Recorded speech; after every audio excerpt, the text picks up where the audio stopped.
저는 평생을 아이들을 가르치며 살았습니다. 교사라는 직업은 제게 자부심이었고 세상 어떤 일보다 소중했습니다. 남편을 병으로 먼저 떠나보낸 뒤로는 아들과 딸이 제 삶의 전부가 되었습니다. 그 중에서도 딸 은주는 제게 둘도 없는 자랑이었습니다. 성실하고 다정하고 제 빈자리를 메워줄 만큼 어른스러운 아이였지요. 은주가 결혼을 앞두고 있었을 때 저는 마치 제 인생 마지막 숙제를 다 끝낸 기분이었습니다. 평생 혼자 아이들 키우며 버텼는데 이제야 내 딸이 가정을 꾸리며 행복을 찾는구나 싶었습니다.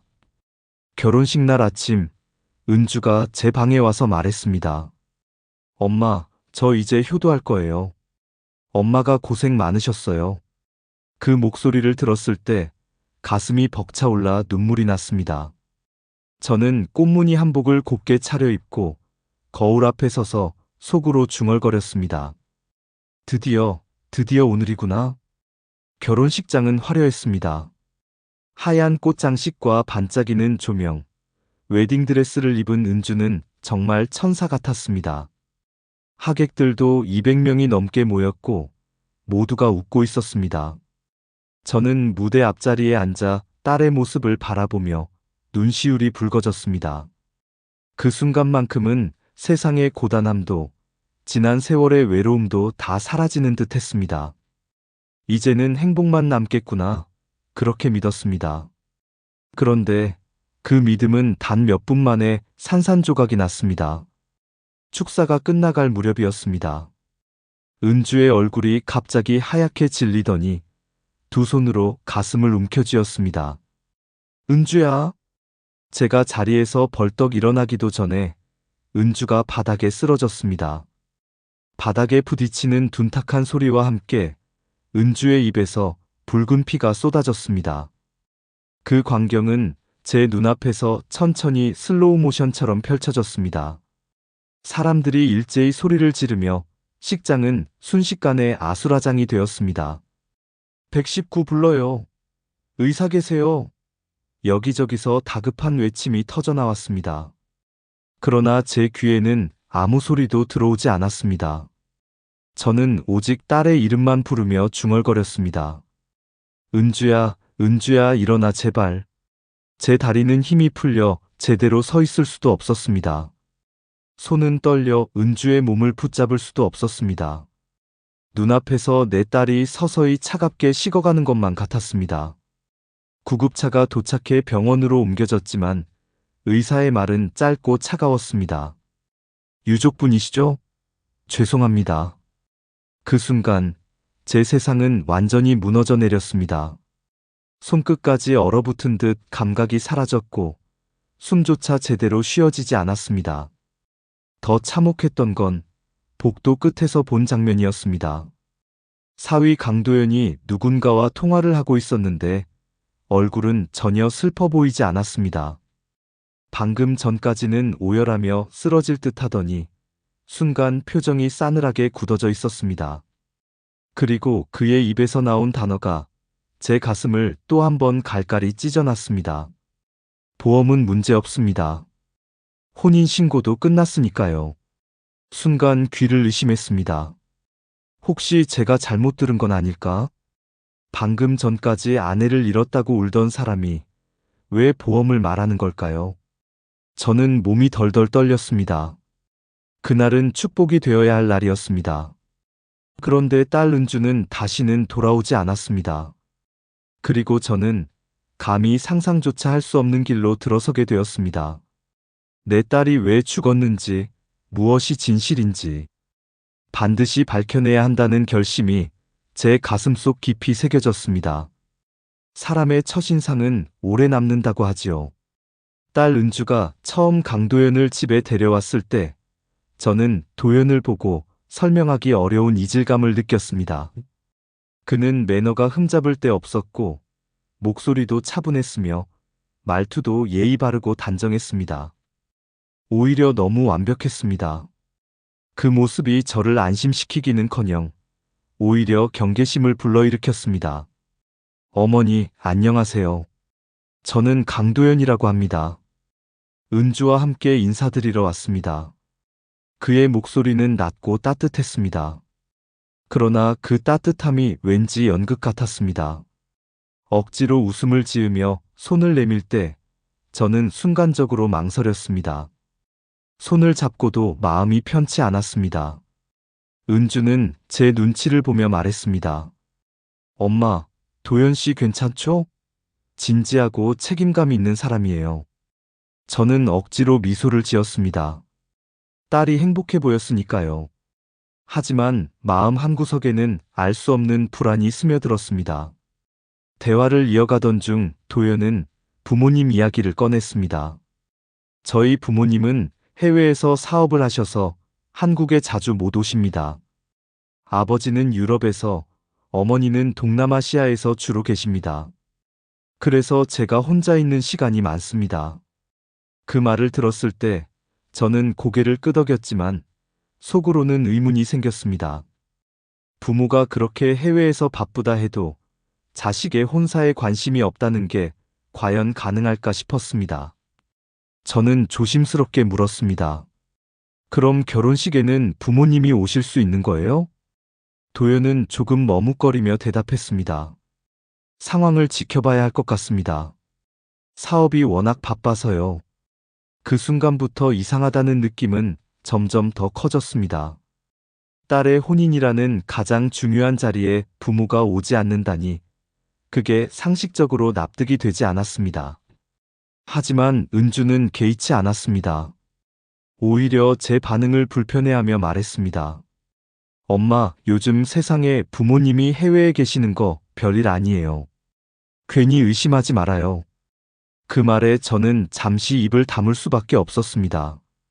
하지만 속으로는 점점 불길한 예감이 커져만 갔습니다. 시간이 흐르면서 도연은 점점 더 완벽한 모습을 보여주었습니다. 선물도 꼼꼼하게 준비했고 은주의 기념일도 챙겼습니다. 주변 사람들은 모두 부러워했습니다. 은주 참 복받았네. 저런 남자 어디서 만났대? 친구들과 친척들이 한 목소리로 말했습니다. 그러나 저는 그럴수록 마음이 무거워졌습니다. 저렇게까지 완벽한 모습 뒤에 숨은 진짜 얼굴은 무엇일까? 결정적인 순간은 혼인신고 문제였습니다. 결혼 날짜가 정해지자마자 도연은 은주에게 말했습니다. 은주야, 우리 혼인 신고부터 먼저 하자. 그래야 대출이랑 세금 혜택이 좋아. 신혼집 전세 대출도 조건이 훨씬 좋아져. 저는 그 말을 들었을 때 가슴이 철렁 내려앉았습니다. 아직 양가 상견례도 끝나지 않았고 결혼식 준비도 다 되지 않았는데 왜 이렇게 서둘러 혼인신고를 하려는 걸까? 저는 참다 못해 은주에게 말했습니다. 은주야, 엄마가 괜히 하는 말이 아니다.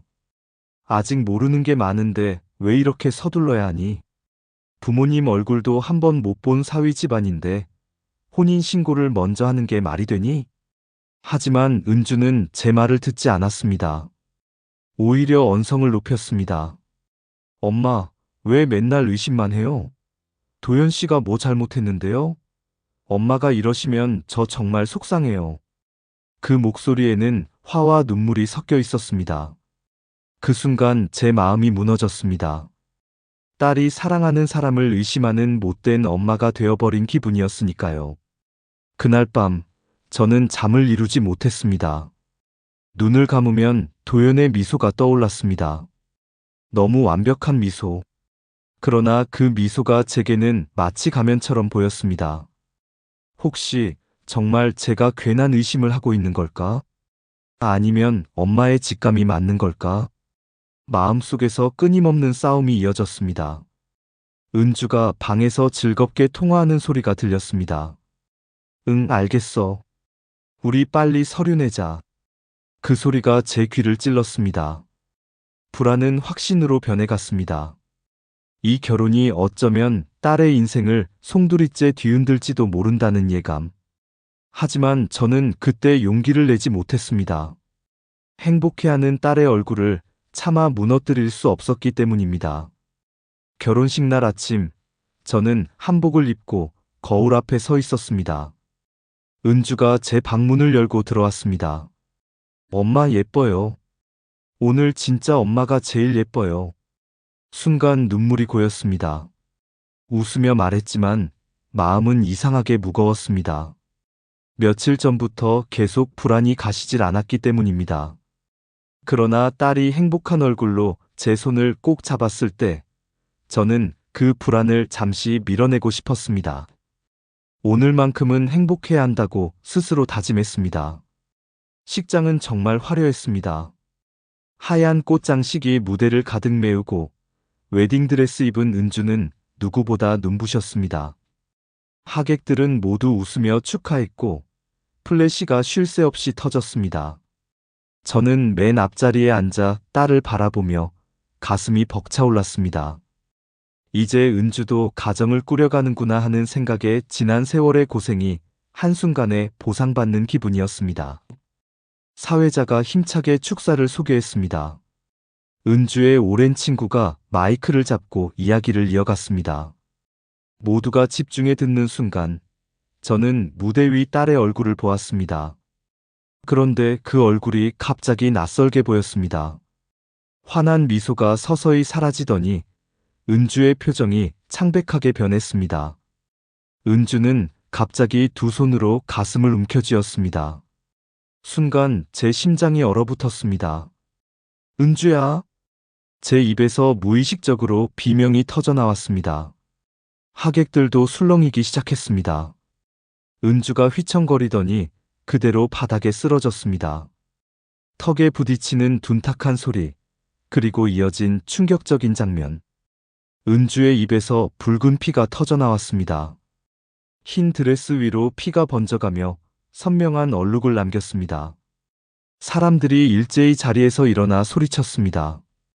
119 불러요. 의사 계십니까? 식장은 순식간에 아수라장이 되었습니다. 그러나 제 귀에는 아무것도 들리지 않았습니다. 저는 무대 앞으로 달려나가 쓰러진 은주를 붙잡았습니다. 은주야, 눈 떠봐. 엄마야, 엄마 여기 있어. 손이 떨려 얼굴을 제대로 만질 수도 없었습니다. 차가운 바닥에 쓰러진 딸은 미동도 하지 않았습니다. 사위 도연이 다급한 표정으로 은주의 몸을 안아들었습니다. 그러나 그 얼굴을 본 순간 저는 섬뜩한 기분이 들었습니다. 분명 방금 전까지는 놀라고 울부짖는 모습이었는데 잠깐 스친 그의 눈빛은 차갑고 굳어져 있었습니다. 너무나도 짧은 순간이었지만 저는 그 눈빛을 놓치지 않았습니다. 곧바로 구급차가 도착했고 은주는 병원으로 옮겨졌습니다. 저는 구급차 안에서 계속 울부짖었습니다. 살려주세요. 제 딸 좀 살려주세요. 하지만 의사의 목소리는 냉정했습니다. 유족분이시죠? 죄송합니다. 이미 늦었습니다. 그 순간 세상이 무너져 내렸습니다. 심장이 갈갈이 찢어지는 듯했고 숨조차 제대로 쉴 수 없었습니다. 눈앞이 까맣게 변해 아무것도 보이지 않았습니다. 더 충격적인 것은 그 직후 복도 끝에서 본 광경이었습니다. 저는 화장실에서 나오다 도연을 보았습니다.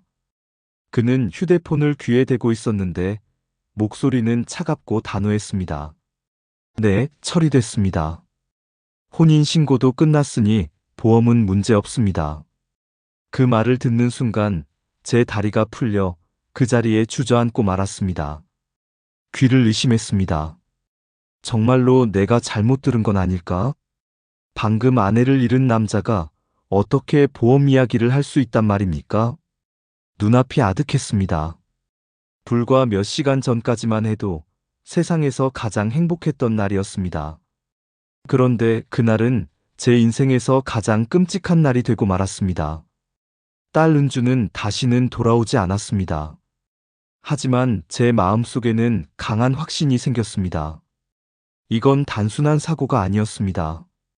분명히 무언가 숨겨진 진실이 있다는 걸 저는 온몸으로 느끼고 있었습니다. 장례식장은 온종일 검은 옷을 입은 조문객들로 가득했습니다. 향 냄새와 울음소리가 뒤섞여 공기를 무겁게 짓눌렀습니다. 저는 정신이 반쯤 나간 사람처럼 의자에 앉아 있었고 눈물조차 제대로 나오지 않았습니다. 울고 싶어도 너무 큰 충격 앞에서는 눈물조차 마르는 법이었습니다. 사람들은 다가와 제 손을 잡고 위로했습니다. 정말 안타까운 일이에요. 은주 참 좋은 아이였는데. 저는 고개만 끄덕일 뿐 말 한마디 할 힘도 없었습니다. 그때 도연은 상복을 입고 상주 역할을 완벽하게 해내고 있었습니다. 고개를 숙이며 정성스레 조문객을 맞이했고 눈가는 벌겋게 충혈된 모습이었습니다. 겉으로 보기에는 그야말로 슬픔에 잠긴 신랑 같았습니다. 사람들이 속삭였습니다. 그래도 사위가 참 의젓하네. 저렇게 예의 바르게 인사하니 마음이 놓인다. 그 말들이 제 귀에 들어올 때마다 심장이 비틀어지는 듯 했습니다. 왜냐하면 저는 이미 그가 결혼식 직후 복도에서 나눈 통화를 들었으니까요. 보험이라는 단어가 제 귀에 여전히 선명히 박혀 있었기 때문입니다. 조문객들이 물러나고 잠시 틈이 났을 때 저는 화장실에 가려고 복도를 걸었습니다. 그때였습니다. 멀리서 도연의 목소리가 들려왔습니다. 그는 누군가와 전화를 하고 있었는데 목소리는 차갑고 낮았습니다. 응, 타이밍 괜찮았어. 생각보다 빨리 끝났지만 문제없어. 혼인 신고 완료됐으니까 보험 처리도 이상 없을 거야. 그 순간 등골이 서늘해졌습니다. 타이밍이라니. 무엇의 타이밍을 말하는 건가? 제 딸의 죽음을 두고 어떻게 그런 말을 할 수 있단 말입니까? 저는 벽에 몸을 숨기듯 붙인 채 귀를 기울였습니다. 심장이 미친 듯이 뛰었고 다리에 힘이 풀려 당장이라도 쓰러질 것 같았습니다. 잠시 후 도연은 전화를 끊고 돌아섰습니다. 그런데 저를 발견하자 순식간에 얼굴이 바뀌었습니다. 방금 전까지 냉정한 얼굴이었는데 이내 울먹이는 상주의 얼굴로 변했습니다. 어머니, 여기 계셨군요. 많이 힘드시죠? 들어가서 좀 쉬세요. 조문객은 제가 맞이하겠습니다. 그 말투는 부드럽고 공손했습니다. 그러나 저는 알고 있었습니다. 불과 몇 초 전 이 남자의 입에서 어떤 차가운 말들이 흘러나왔는지를. 저는 가슴속에서 불같은 분노가 치솟는 걸 느꼈습니다. 도연을 붙잡고 소리치고 싶었습니다. 하지만 장례식장, 수많은 사람들의 시선, 그리고 딸의 영정사진이 제 눈앞에 있는 상황에서 저는 입술을 깨물고 참았습니다. 그날 밤, 저는 잠시 눈을 붙이려 휴게실 소파에 누워 있었습니다. 그때 친구에게서 전화가 왔습니다. 정희야, 너 며느리 SNS 봤어? 지금 난리 났어. 저는 손이 떨려 바로 확인할 수가 없었습니다. 친구가 캡처 화면을 보내주었고 그 화면을 보는 순간 피가 거꾸로 솟는 듯 했습니다. 은주의 장례식장에서 도연은 자신의 SNS에 셀카 사진을 올렸습니다. 눈물 자국을 강조한 얼굴 사진과 함께 적힌 글은 이랬습니다. 갑작스러운 이별에 정신이 없습니다. 은주를 사랑해주신 모든 분들께 감사드립니다. 위로의 마음은 아래 계좌로 부탁드립니다. 그 밑에는 계좌번호가 적혀 있었습니다. 댓글에는 진심으로 애도합니다. 조금이나마 보탭니다. 라는 글과 함께 돈을 보냈다는 사람들이 줄줄이 달려 있었습니다. 저는 눈을 의심했습니다. 아직 장례도 끝나지 않았는데 남편의 죽음을 빌미로 돈을 모으고 있는 이 상황이 믿기지 않았습니다. 분노가 온몸을 뒤덮었습니다. 저는 곧장 도연을 불러냈습니다. 너 지금 뭐 하는 거야? 이게 무슨 짓이야? 제가 목소리를 높이자 도연은 놀란 표정을 지었습니다. 그러나 그 얼굴에는 죄책감의 그림자가 전혀 없었습니다. 어머니, 요즘은 다 SNS로 마음을 전합니다. 저도 저 나름대로 애쓰고 있는 겁니다. 은주도 분명 이해할 거예요. 그 뻔뻔한 대답에 제 숨이 막혔습니다. 저는 치를 떨며 말했습니다. 남편이 죽은 지 며칠이나 됐다고 계좌번호를 올려서 돈을 구걸하니? 네가 지금 사람이냐? 그러자 도연은 목소리를 낮추며 저를 다그쳤습니다. 어머니, 목소리 좀 낮추세요. 여기가 어딘지 아시죠? 장례식장입니다. 그리고 법적으로 저는 은주의 남편이자 이 집의 상주입니다. 그 순간 저는 다시 확신했습니다. 이 남자는 은주를 사랑한 적이 없습니다. 오직 돈만을 위해 모든 걸 연기해왔던 겁니다. 상복조차도 눈물조차도 다 거짓이었습니다. 저는 마음속으로 다짐했습니다. 이 사람을 반드시 밝혀내야 한다고. 내 딸이 그렇게 허무하게 쓰러진 이유를 끝까지 밝혀내야 한다고. 장례가 끝난 뒤에도 제 마음은 조금도 편해지지 않았습니다. 은주가 갑자기 쓰러진 날부터 머릿속에 계속 맴도는 장면들이 있었습니다. 결혼식장에서의 차가운 눈빛, 보험 이야기를 나누던 통화, 그리고 장례식장에서 돈을 모으던 모습까지. 모든 것이 하나로 이어지는 듯 했습니다. 저는 결심했습니다. 이제는 감정에 휘둘리지 말고 사실을 확인해야 한다고요. 먼저 구청을 찾았습니다. 사망 신고를 하기 위해서였습니다. 창구 직원에게 서류를 내밀자 직원은 잠시 확인하더니 의아한 표정을 지었습니다. 어머니, 고인이 기혼자로 되어 있습니다. 배우자분이 직접 오셔야 하는데요. 저는 깜짝 놀라 물었습니다. 무슨 말씀이세요? 아직 결혼식도 끝난 지 며칠밖에 안 됐는데요. 직원은 다시 자료를 확인하더니 말했습니다. 혼인신고가 3주 전에 이미 완료됐습니다. 여기 보시면 보증인 서명도 있네요. 어머니 성함이 적혀 있습니다. 순간 심장이 철렁 내려앉았습니다. 서류를 받아들고 확인했을 때 제 눈앞에 쓰인 제 이름은 확실히 이정희였습니다. 그러나 그 글씨는 분명 제가 쓴 것이 아니었습니다. 획이 다르고 억지로 흉내만 낸 서명. 그제야 확실히 알았습니다. 누군가 제 서명을 위조한 것이었습니다. 저는 목소리를 높였습니다. 이거 제가 쓴 게 아닙니다. 저는 서명한 적이 없어요. 직원은 난처한 듯 고개를 저으며 말했습니다. 어머니 죄송합니다. 하지만 이미 법적으로 효력이 발생한 혼인입니다. 신고가 완료되었기 때문에 배우자 자격이 인정됩니다. 그 말에 다리가 풀려 그 자리에 주저앉을 뻔했습니다. 왜 그렇게 혼인신고를 서두르려 했는지 이제야 알 것 같았습니다. 모든 게 계산이었습니다. 은주를 진심으로 사랑해서가 아니라 법적으로 남편이라는 지위를 얻어야만 했던 이유가 있었던 겁니다. 저는 곧장 보험회사를 찾았습니다. 은주가 직장 다니며 들었던 보험이 있다는 걸 알고 있었기 때문입니다. 직원은 제 신분을 확인한 후 자료를 꺼내 보여주었습니다. 고객님, 보험 수익자가 변경되었습니다. 원래는 어머니로 되어 있었는데 한 달 전에 배우자로 변경 신청이 들어왔습니다. 저는 충격의 말을 잇지 못했습니다. 언제요? 정확히 언제 변경됐다는 건가요? 결혼식 약 한 달 전쯤입니다. 배우자 이름으로 변경 신청서가 접수되었습니다. 그 순간 눈앞이 아득해졌습니다. 그 짧은 시간 동안 모든 게 치밀하게 준비되어 있었던 겁니다. 도연은 은주를 만나자마자 혼인신고를 서둘렀고 동시에 보험 수익자도 자신의 이름으로 바꾸어 놓았습니다. 그리고 결혼식장에서 은주는 쓰러졌습니다. 저는 간신히 목소리를 가다듬고 물었습니다. 보험금이 얼마나 됩니까? 직원은 서류를 넘기며 답했습니다. 생명보험 4억, 상해보험 3억, 총 7억 원입니다. 숨이 막혔습니다. 눈앞이 핑 돌며 책상 모서리를 붙잡지 않으면 쓰러질 것 같았습니다. 7억 원.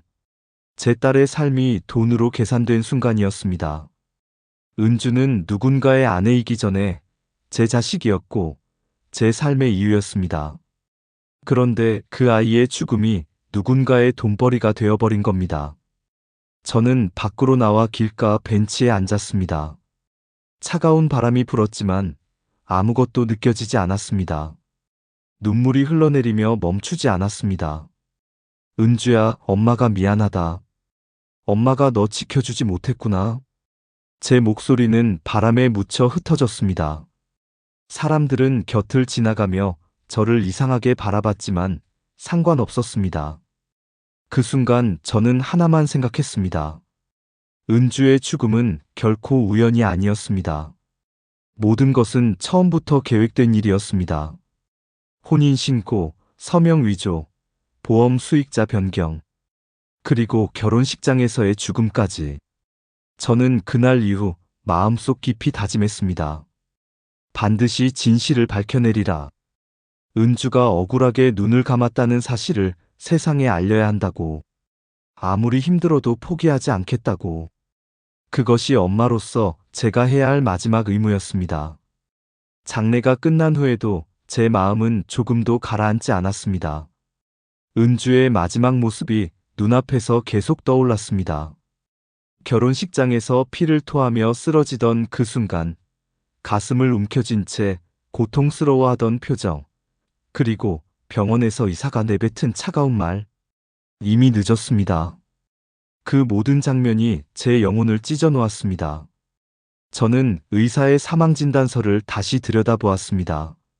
사망 원인은 급성심정지. 너무도 애매한 단어였습니다. 젊고 건강했던 딸이, 평생 큰 병 하나 없던 아이가 결혼식장에서 갑자기 심장이 멈춘다는 게 말이 되겠습니까? 그날 은주는 단순히 쓰러진 게 아니었습니다.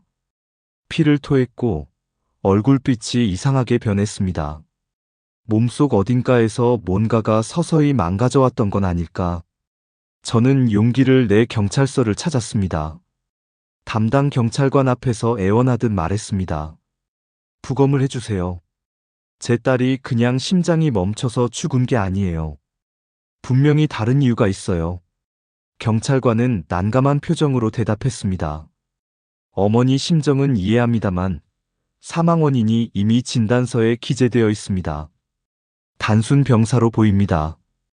저는 고개를 저으며 울먹였습니다. 아닙니다. 은주가 죽기 전까지 속이 아프다며 위장약을 먹었어요. 그리고 혼인신고 서명이 위조됐습니다. 보험금이 7억이나 걸려 있습니다. 며느리가 장례식장에서 보험 이야기를 하는 걸 직접 들었습니다. 그제야 경찰관의 표정이 달라졌습니다. 그는 잠시 생각하더니 말했습니다. 부검은 검찰청 승인이 필요합니다. 명확한 의혹이 있다면 가능할 수도 있습니다. 그때 마침 복도에서 도연을 마주쳤습니다. 그는 어떻게 알고 온 건지 차가운 표정으로 다가와 말했습니다. 어머니, 왜 이런 일을 하세요? 은주 편히 보내드려야 하지 않습니까? 부검은 시신을 다시 여는 겁니다. 은주가 그걸 원하겠습니까? 저는 참다 못해 소리쳤습니다. 네가 무슨 자격으로 그런 말을 해? 은주가 왜 죽었는지 알아야지. 진실을 밝혀야지. 그것이 엄마인 내가 할 일이다. 결국 저는 검찰청에 부검 신청서를 냈고 다행히 승인을 받을 수 있었습니다. 긴 기다림 끝에 국립과학수사연구원에서 부검이 진행되었습니다. 결과가 나오기까지의 시간은 제 인생에서 가장 길고 고통스러운 시간이었습니다. 드디어 담당자가 서류를 들고 나왔습니다. 유족분이시죠? 부검 결과가 나왔습니다. 저는 손을 떨며 물었습니다. 어떻게 나왔습니까? 혈중에서 비소가 검출됐습니다. 순간 제 귀가 멍해졌습니다. 눈앞이 아득해졌고 몸이 흔들려 의자에 주저앉았습니다. 비소라니요? 그게 뭐죠? 강력한 독성 물질입니다.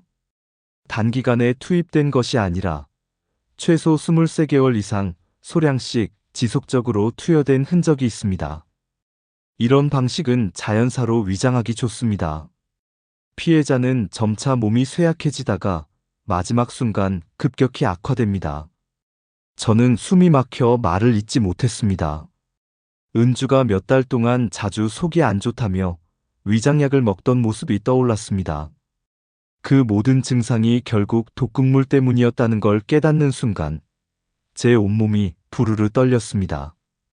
저는 눈물을 흘리며 물었습니다. 그럼 고의로 누군가가 먹인 게 확실합니까? 담당자는 단호하게 고개를 끄덕였습니다. 네. 이 정도 농도는 절대로 자연적으로 검출되지 않습니다. 분명히 누군가가 계획적으로 투여한 겁니다. 그 말을 들었을 때 제 심장은 갈갈이 찢어지는 것 같았습니다. 제 딸이 단순히 불운하게 쓰러진 게 아니었습니다. 누군가의 손에 의해 천천히 잔인하게 독살당한 것이었습니다. 저는 부검 결과를 들고 경찰서로 달려갔습니다. 제 딸이 독살당했습니다. 부검에서 비소가 나왔어요. 23개월 동안 누군가가 먹인 거래요. 제 딸은 살해당한 겁니다. 경찰관들도 긴장된 표정으로 서류를 확인했습니다.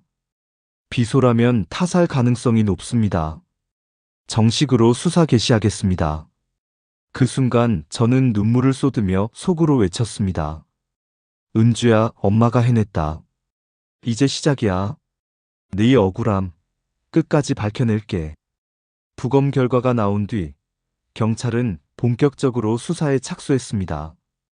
그러나 정작 도연은 흔적도 없이 사라졌습니다.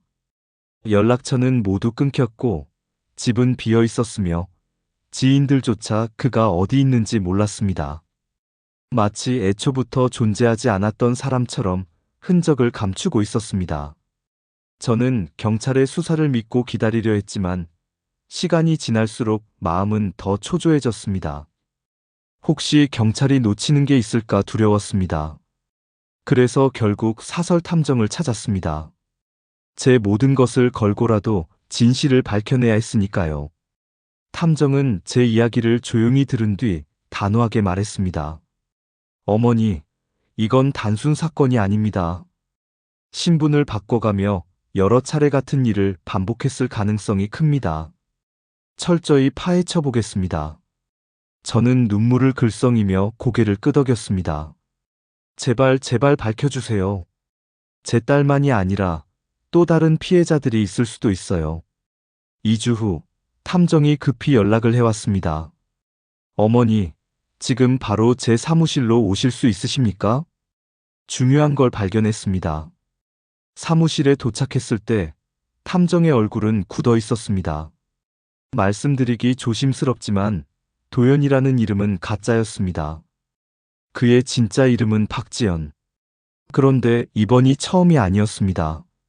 저는 숨이 막혀 의자에 몸을 기대었습니다. 탐정은 이어 말했습니다. 3년 전 김태민이라는 남성과 결혼 후 2달 만에 그가 갑자기 심정지로 사망했습니다. 보험금은 2억 원. 1년 전에는 이성우라는 남성과 결혼했습니다. 3달 만에 뇌출혈로 사망했고 보험금은 3억 원이었습니다.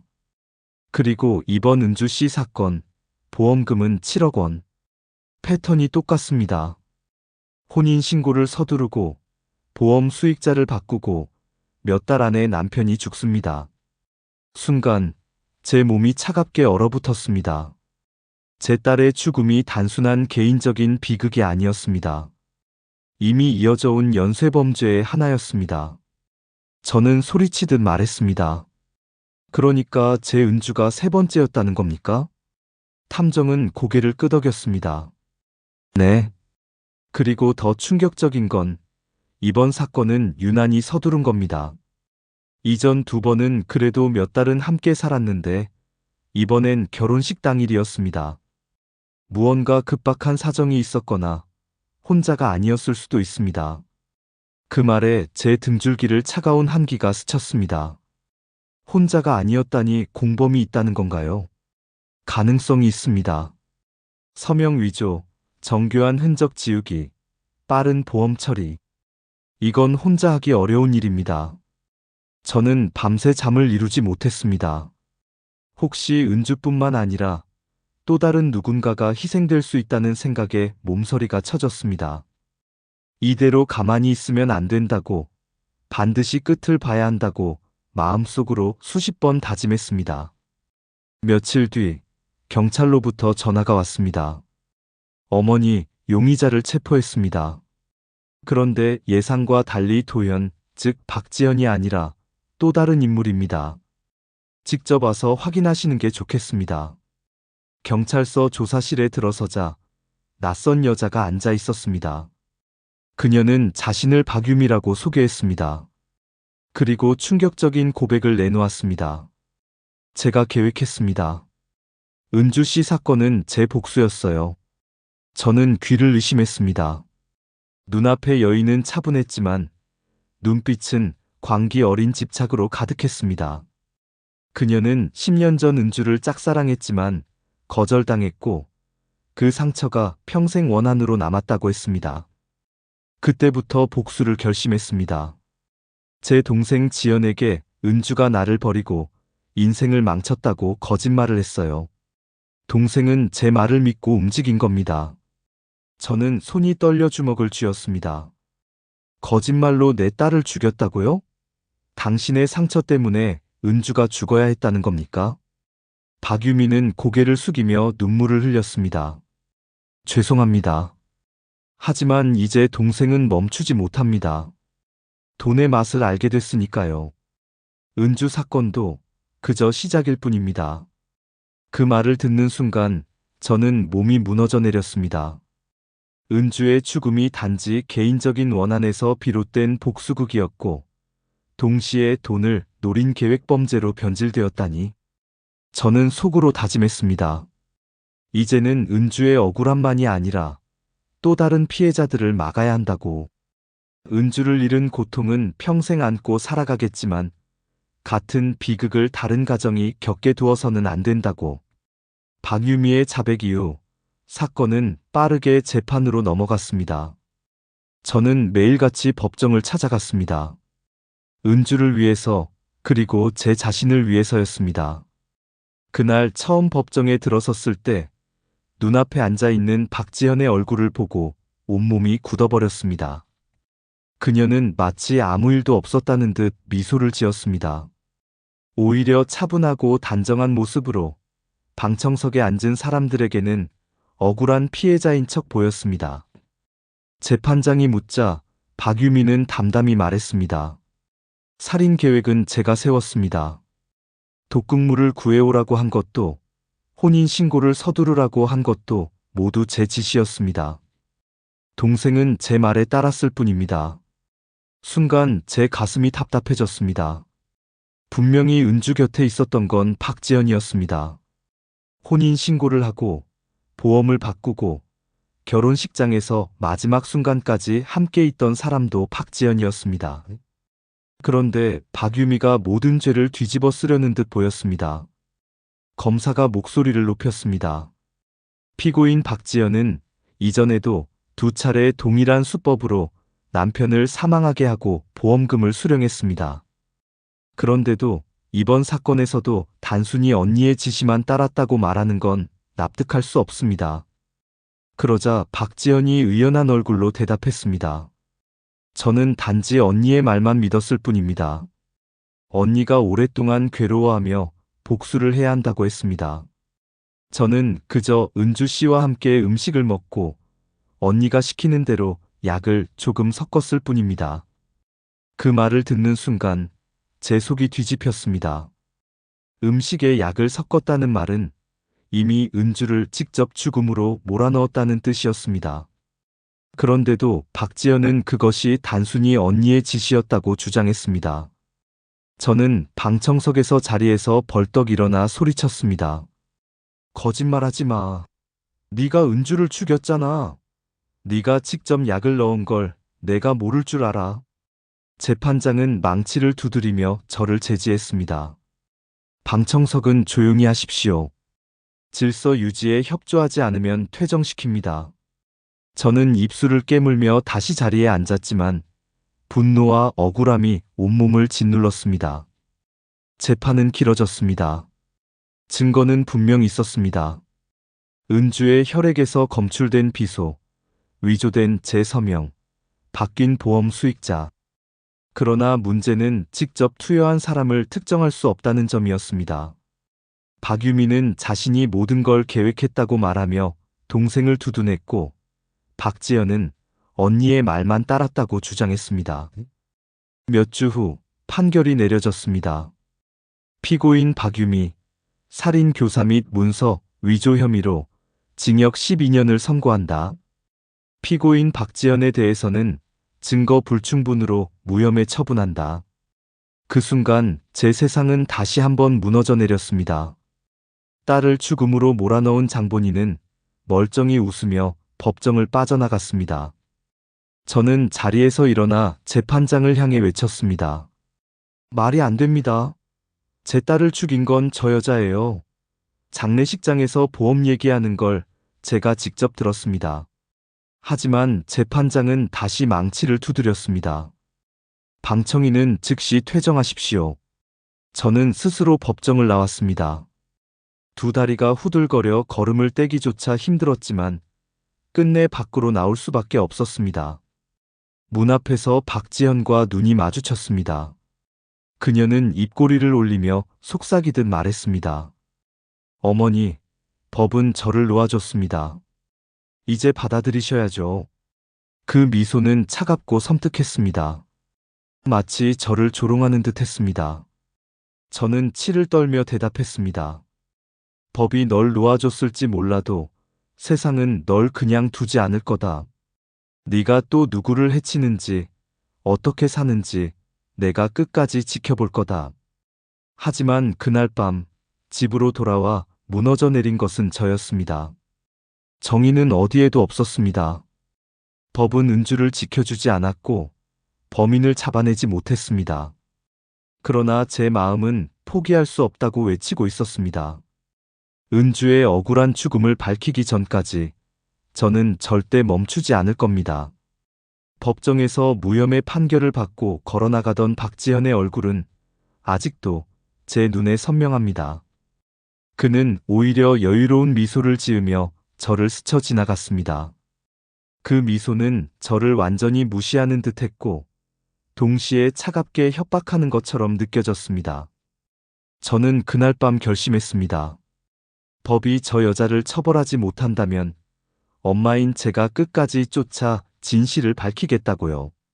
그 후 저는 다시 탐정 조윤호 씨를 찾았습니다. 그는 이미 제 사정을 잘 알고 있었습니다. 제가 입을 열자 그는 단호히 말했습니다. 어머니, 걱정 마십시오. 제가 박지연의 행적을 추적하겠습니다.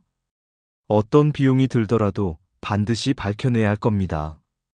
저는 고개를 끄덕이며 대답했습니다. 돈은 상관없어요. 저 여자가 또다시 누군가를 해치기 전에 막아야 합니다. 며칠 후 조윤호 씨가 연락을 했습니다. 어머니, 박지연이 새로운 남자를 만나는 것 같습니다. 40대 후반의 사업가 정태원 씨입니다. 이혼한 지 얼마 안 된 사람인데 최근 박지연과 자주 만나는 모습이 포착됐습니다. 그 말을 듣는 순간 제 심장이 쿵 내려앉았습니다. 은주와 똑같은 패턴이었습니다. 상처받은 남자에게 다가가 마음을 얻고 곧 혼인신고와 보험 이야기를 꺼낼 것이 뻔했습니다. 저는 곧장 결심했습니다. 이번에는 절대 막아야 한다고. 저는 정태원 씨에게 익명으로 편지를 보냈습니다. 박지연의 과거 기록과 기사, 재판 자료, 그리고 전 남편들의 사망 기사까지 모두 모아 함께 보냈습니다. 손이 떨려 봉투를 붙이면서도 이 사람이 내 편지를 믿어줄까 불안했습니다. 그러나 며칠 후 조윤호 씨에게서 연락이 왔습니다. 어머니, 정태원 씨가 박지현과 연락을 끊었습니다. 지금은 만남 자체를 거부하는 상황입니다. 저는 그제야 겨우 숨을 돌릴 수 있었습니다. 하지만 곧 또 다른 불안이 엄습했습니다. 박지현이 이렇게 쉽게 물러설 리 없다는 생각이 들었기 때문입니다. 아니나 다를까 며칠 후 박지현은 주변을 두리번거리며 신경질적으로 행동하기 시작했습니다. 누군가 자신을 지켜보고 있다는 걸 눈치챈 듯 했습니다. 저는 마음속으로 다짐했습니다. 그래, 네가 불안해야 한다. 네가 언제 어디서든 감시받고 있다는 걸 느끼게 해줄 거야. 은주의 억울한 죽음을 위해서라도 저는 멈출 수 없었습니다. 그러던 중 또 다른 소식이 들려왔습니다. 은주의 사건이 널리 알려지면서 박지연의 첫 번째 남편 김태민 씨와 두 번째 남편 이성우 씨 가족들이 재수사를 요청했다는 소식이었습니다. 경찰은 박지연의 집을 수색했고 그곳에서 아직 남아있던 독극물 흔적을 발견했다고 했습니다. 그 소식을 들은 순간 온몸에 전율이 흘렀습니다. 이제야 진실이 드러나기 시작하는구나. 드디어 은주만의 사건이 아니라 연쇄살인이라는 것이 입증될 수 있겠구나. 그러나 박지연은 여전히 교묘했습니다. 경찰이 수사망을 좁혀오자 오히려 더 큰 거짓말을 내놓았습니다. 저는 몰랐습니다. 언니가 모든 걸 했습니다. 저는 단지 사랑하는 사람과 살고 싶었을 뿐이에요. 여전히 언니 박유미에게 모든 죄를 떠넘기며 스스로를 피해자로 꾸몄습니다. 저는 치를 떨며 혼잣말했습니다. 거짓말. 너는 이미 3번이나 같은 짓을 했잖아. 이제 더는 도망가지 못할 거야. 밤마다 은주의 사진 앞에 앉아 속삭였습니다. 은주야, 조금만 기다려. 엄마가 끝까지 쫓아 진실을 밝힐게. 이제 네 억울함이 세상에 드러나고 있어. 그 순간 저는 깨달았습니다. 은주의 사건은 단순히 한 가정의 비극이 아니라 수많은 피해자와 그 가족들을 위한 싸움이라는 것을. 그리고 저는 이 싸움을 절대 멈추지 않을 것이었습니다. 박지연의 얼굴을 다시 본 것은 몇 달 뒤였습니다. 경찰이 집요하게 뒤쫓고 첫 번째와 두 번째 남편 사건까지 재수사에 들어가면서 그녀는 점점 몰려갔습니다. 그럼에도 박지연은 끝까지 자신은 피해자라 주장했습니다.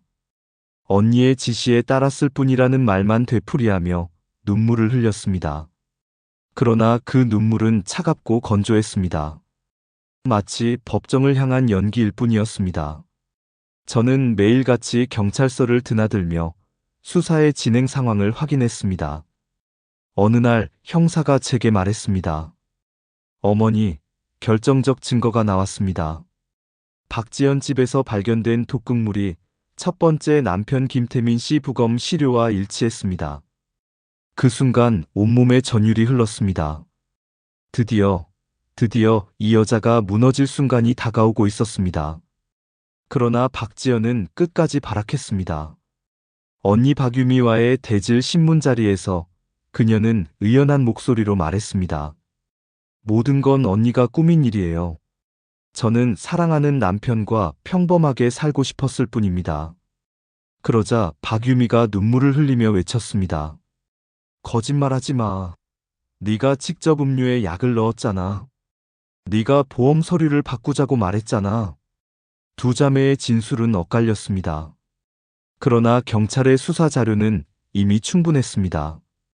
반복된 혼인 신고, 수익자 변경, 그리고 사망 시점.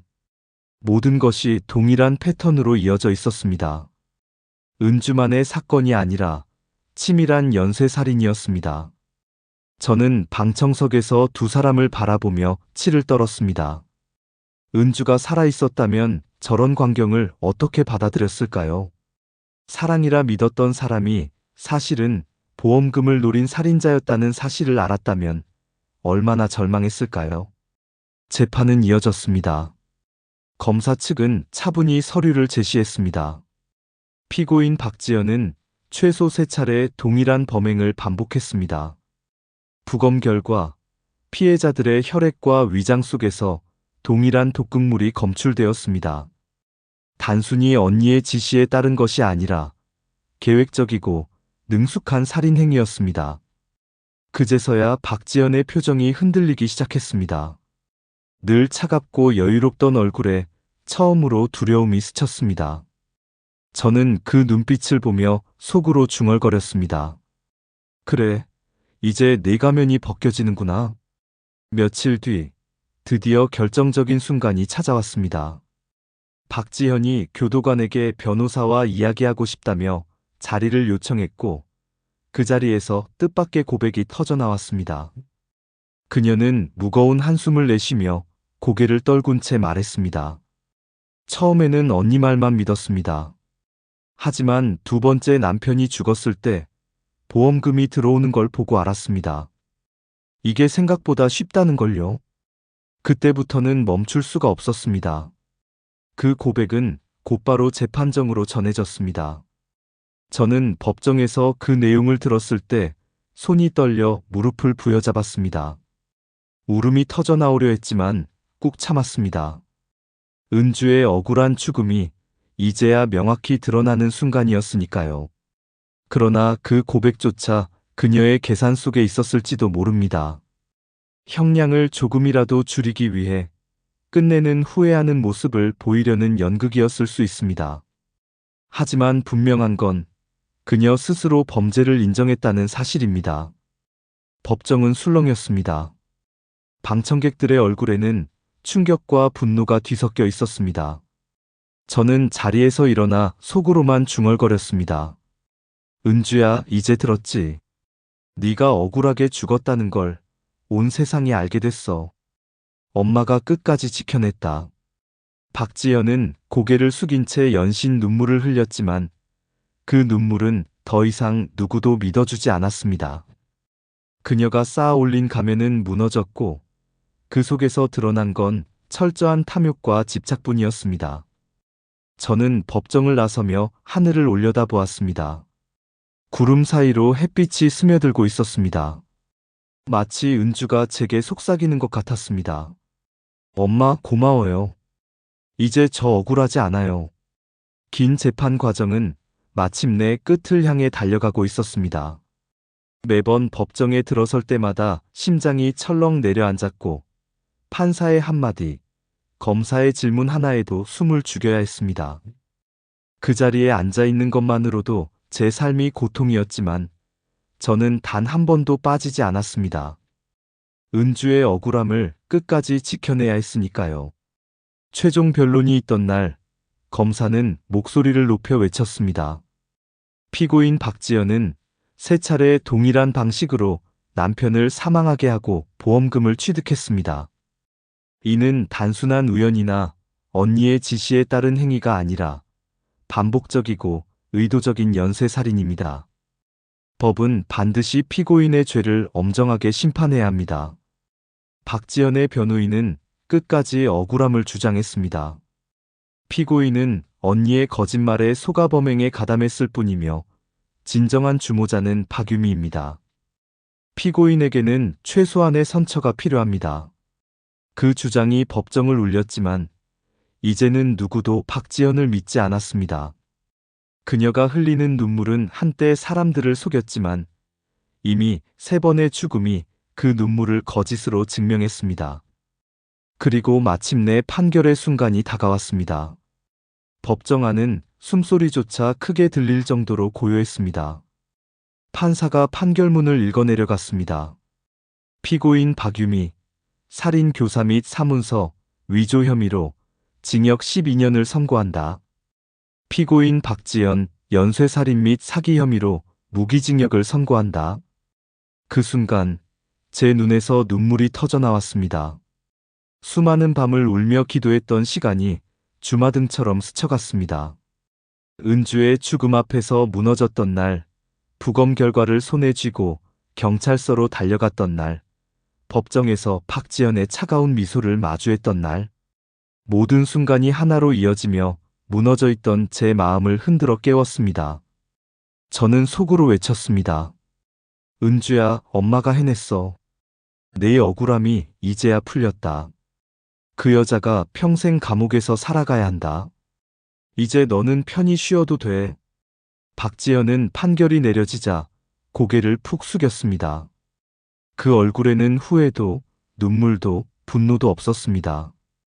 그냥 모든 걸 받아들이는 체념 같았습니다. 하지만 저는 알고 있었습니다. 그 체념 뒤에는 여전히 차갑고 이기적인 마음이 숨어 있을 거라는 것을. 그러나 이제는 상관없었습니다. 그녀는 더 이상 누구도 해칠 수 없으니까요. 법정을 나오는 순간 밖에서 기다리고 있던 은주의 친구 민수가 다가왔습니다. 그는 조심스럽게 제 손을 잡으며 말했습니다. 어머니, 은주가 마지막에 했던 말 기억하시죠? 혹시 무슨 일이 생기면 엄마한테 잘해드리라고 했다고. 저는 눈물이 또다시 흐르며 대답했습니다. 그래, 민수야. 그 말이 이제야 마음에 와닿는다. 내가 너무 늦게 깨달았구나. 며칠 후 저는 은주의 묘를 찾았습니다. 바람은 잔잔했고 하늘은 유난히 맑았습니다. 묘비를 쓰다듬으며 속삭였습니다. 은주야, 엄마 왔다. 드디어 끝났어. 이제 내 이름으로 새로운 시작을 하려 한다. 너처럼 억울하게 세상을 떠난 사람들을 돕는 일을 할 거야. 엄마가 가진 모든 걸 다 써서라도 지켜낼 거야. 그날 이후 저는 작은 재단을 세웠습니다. 이름은 은주재단. 범죄 피해자 가족들을 돕고 법의 사각지대에 놓인 사람들에게 도움을 주기 위한 곳이었습니다. 박지현에게 빼앗긴 보험금은 돌아오지 않았지만 저는 제 손으로 다시 시작할 수 있었습니다. 은주의 삶이 헛되지 않았음을, 그녀의 죽음이 또 다른 이들의 삶을 지켜주는 힘이 되었음을 세상에 알리고 싶었습니다. 밤이 되어 집으로 돌아오니 오랜만에 마음이 가벼웠습니다. 오랫동안 짓눌리던 분노와 원망 대신 은주와 함께했던 따뜻한 기억이 천천히 떠올랐습니다. 어린 시절 제 손을 잡고 뛰어가던 은주의 모습, 제 생일에 서툰 글씨로 써준 편지, 그리고 마지막 순간 남긴 엄마 고마워요라는 말. 저는 그 기억을 품은 채 창문을 열어 밤하늘을 바라봤습니다. 달빛이 부드럽게 스며들며 제 어깨를 감싸 안았습니다. 마치 은주가 곁에서 속삭이는 듯 했습니다. 엄마, 이제 웃으세요. 저는 늘 엄마 곁에 있어요. 그날 저는 오랜만에 깊은 잠을 잘 수 있었습니다. 은주의 영혼이 이제는 편히 쉴 수 있다는 걸, 그리고 저 역시 새로운 길을 걸어갈 수 있다는 걸 느끼며 말입니다. 모든 재판이 끝난 뒤 제 삶은 완전히 달라졌습니다. 법정에서 판결이 내려지던 날, 박지현이 무기징역을 선고받는 모습을 확인했을 때 제 안에 맺혀있던 돌덩이가 조금은 내려앉는 듯 했습니다. 하지만 그 후의 마음은 허전한 뿐이었습니다. 몇 달 동안 분노와 억울함만 붙들고 살았던 저는 이제 무엇을 위해 살아야 하는지 알 수 없었습니다. 은주가 떠난 집은 여전히 그대로였습니다. 방 안에는 그녀가 입던 옷, 책상 위에는 아직도 다 쓰지 못한 일기장과 작은 메모들이 남아 있었습니다. 가끔 그 방 문을 열면 은주가 금방이라도 엄마하고 불러줄 것 같았습니다. 하지만 허공에 메아리처럼 맴도는 건 고요뿐이었습니다. 그러던 어느 날 은주의 친구 민수가 다시 찾아왔습니다. 그는 조심스럽게 제게 말했습니다. 어머니, 은주가 살아있었다면 아마도 사람들을 돕는 일을 하고 싶어 했을 거예요. 늘 친구들에게 그렇게 말했거든요. 그 한마디가 제 마음을 크게 흔들었습니다. 은주가 원했던 삶, 은주가 꿈꾸던 세상. 그렇다면 이제 제가 해야 할 일은 분명했습니다. 저는 은주의 이름을 딴 작은 재단을 세웠습니다. 이름하여 은주재단. 연쇄범죄 피해자 가족을 지원하고 억울한 죽음을 당한 이들의 진실을 세상에 알리는 일을 시작했습니다. 처음에는 두려웠습니다. 하지만 제 손을 잡고 고맙습니다라고 말해주는 피해자, 가족들의 눈빛을 마주할 때마다 은주가 제 곁에서 함께하고 있다는 걸 느꼈습니다. 재단을 운영하며 수많은 사람들을 만났습니다. 누구도 몰랐던 아픔을 간직한 어머니들, 아직도 자식의 이름을 부르며 울음을 삼키는 아버지들, 남몰래 눈물 흘리던 형제와 자매들. 그들의 이야기를 들으며 저는 더 이상 혼자가 아니란 걸 알게 됐습니다. 은주의 죽음은 비극이었지만 그 비극을 통해 새로운 연대가 시작된 것이었습니다. 가끔 재단 일을 마치고 늦은 밤 집으로 돌아오면 은주의 사진 앞에 앉아 조용히 말합니다. 은주야, 엄마가 오늘도 내 이름으로 일을 했단다. 누군가가 내 이름 덕분에 다시 용기를 냈어. 그러면 마음속에서 은주의 웃음소리가 들리는 듯 했습니다. 어느 날 꿈에서 은주를 만났습니다. 환하게 웃으며 제게 말했습니다. 엄마, 이제 그만 울어요. 엄마는 충분히 해냈어요. 전 괜찮으니까 엄마도 행복하게 살아야 해요. 그 말을 들은 뒤 눈을 뜨고도 한참을 울었습니다. 하지만 그 눈물은 예전처럼 분노의 눈물이 아니었습니다. 조금은 따뜻한 눈물이었고 은주와 다시 연결되어 있다는 믿음을 주는 눈물이었습니다. 지금도 은주의 묘를 찾으면 저는 묘비를 쓰다듬으며 속삭입니다. 은주야, 엄마가 내 이름으로 세상을 조금씩 바꾸고 있어. 너의 죽음이 헛되지 않게 엄마는 끝까지 이 길을 갈 거야. 하늘을 올려다보면 바람결에 은주의 목소리가 실려오는 것만 같습니다. 엄마 고생했어요. 이제 웃어요. 저는 늘 엄마 곁에 있어요. 이제 저는 압니다. 복수만으로는 아무것도 채워지지 않는다는 것을. 그러나 그 복수가 새로운 희망으로 이어질 때 사랑하는 사람의 이름은 영원히 남는다는 것을.